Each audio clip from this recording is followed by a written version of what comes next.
रतन टाटा जी और उनके मित्र शांतनु नायडू आपको याद हैं या फिर आप भूल गए? रतन टाटा जी और शांतनु नायडू की मित्रता की कईयों कहानियां हैं। रतन टाटा जी की उम्र देखिए और शांतनु नायडू की उम्र, वे 80 के लगभग, और शांतनु नायडू 22-23 साल का लड़का। लेकिन इस अद्भुत मित्रता की कहानी आज पूरे विश्व में सुनी सुनाई जाती है। फिलहाल वही शांतनु नायडू जो रतन टाटा जी के मित्र थे इसलिए कि अब रतन टाटा जी नहीं हैं, को एक नई जिम्मेदारी मिल गई है उन्हीं की कंपनी में, टाटा मोटर्स में। और उसी समय जब उन्हें जिम्मेदारी दी गई तब उन्होंने, शांतनु ने एक पोस्ट साझा की और साझा करते हुए जानकारी दी। वे कहते हैं कि मुझे यह बताते हुए खुशी हो रही है कि मैं टाटा मोटर्स में एक नया पद संभालने जा रहा हूं। नायडू ने सोशल मीडिया पर लिखा है, मुझे यह बताते हुए बेहद खुशी है कि मैं टाटा मोटर्स में जनरल मैनेजर के तौर पर अपनी जिम्मेदारियां निभाऊंगा। नायडू के लिए यह भूमिका निजी तौर पर काफ़ी अहम होने जा रही है। टाटा समूह के साथ उनका रिश्ता बहुत पुराना है, रतन टाटा जी के ज़माने से। टाटा मोटर्स के साथ उनके परिवार के रिश्ते बहुत मजबूत और भावनात्मक रूप से जुड़े रहे हैं, यह हम सभी जानते हैं। इस पर भी उन्होंने लिखा है, मुझे याद है जब मेरे पिता टाटा प्लांट में काम करते थे तब वे सफ़ेद शर्ट और नेवी पैंट पहनकर घर आते थे और मैं उनका बेसब्री से रोज़ शाम को इंतज़ार करता था। तभी से मुझे टाटा मोटर्स से लगाव हो गया और अब वह एक चक्र था वह पूरा होने जा रहा है।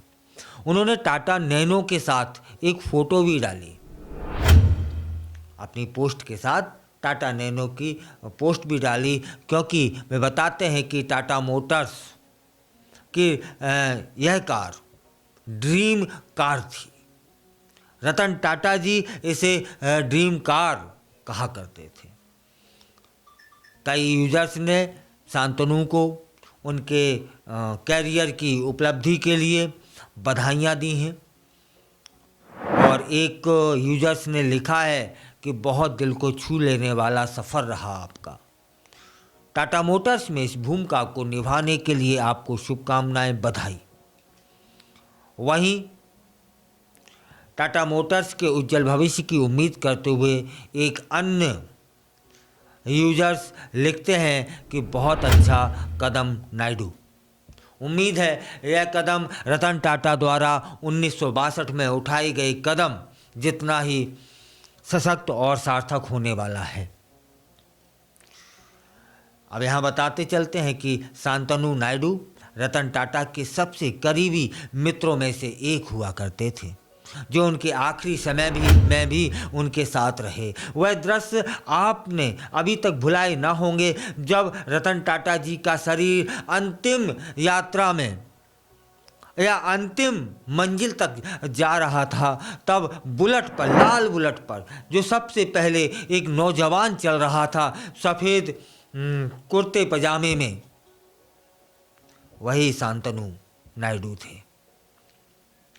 अपने मित्र को अंतिम मंजिल तक भी उनके साथ रहे। जिस कार में रतन टाटा जी थे ना, यहाँ बताना बहुत अच्छा लग रहा है कि जिस कार में उनके शरीर को ले जाया जा रहा था वह कार भी टाटा ग्रुप की बनाई हुई थी। और उसके आगे जो बुलेट पर एक नौजवान लड़का चल रहा था, वही था रतन टाटा जी का परम मित्र शांतनु। आज उनको जिम्मेदारी दी गई है, जनरल मैनेजर बनाया गया है। कई अखबारों ने इसकी खबरें छापी हैं। रतन टाटा जी ने अपनी वसीयत में भी नायडू का नाम लिखा था, वसीयत में भी उनको हिस्सा दिया था। सोचिए, मित्रता, मैं बिल्कुल सच कह रहा हूँ कि मित्रता की बहुत मिसालें आपने सुनी सुनाई होंगी। यह मिसाल सुनिए, आप जानते ही हैं, हम सब ने देखा है। 80 साल से ऊपर के रतन टाटा जी और 24-25 साल का नौजवान, यह मित्रता अनमोल थी और दोनों एक दूसरे पर समर्पित थे। आज भी नायडू सिहर उठते हैं उनको याद करके। बहुत करीबी रिश्ता था। टाटा ने नायडू का एजुकेशन लोन भी माफ़ कर दिया था जब वे जीवित थे।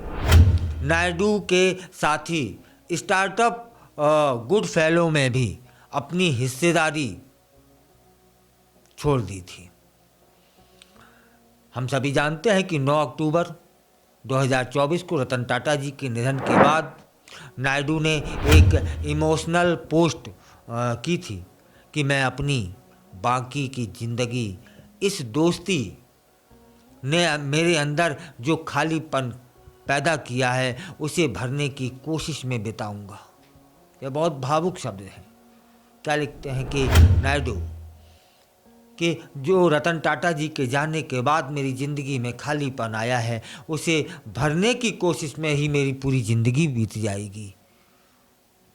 प्यार के लिए दुख की कीमत चुकानी पड़ती है।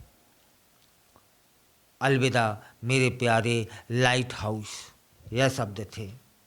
जब रतन टाटा जी चले गए थे, उनकी याद में नायडू ने यह शब्द पोस्ट किए थे। फिलहाल रतन टाटा जी की कंपनी में उन्हें जनरल मैनेजर बनाया गया है और उम्मीद की जा रही है, उम्मीद क्या, उनके दोस्त की कंपनी है। रतन नायडू कोई कसर नहीं छोड़ेंगे उसे सफलता की ओर ले जाने में। फिलहाल इन दोनों की दोस्ती बहुत कुछ सिखा रही है और मित्रता कैसी होनी चाहिए यह भी बता रही है।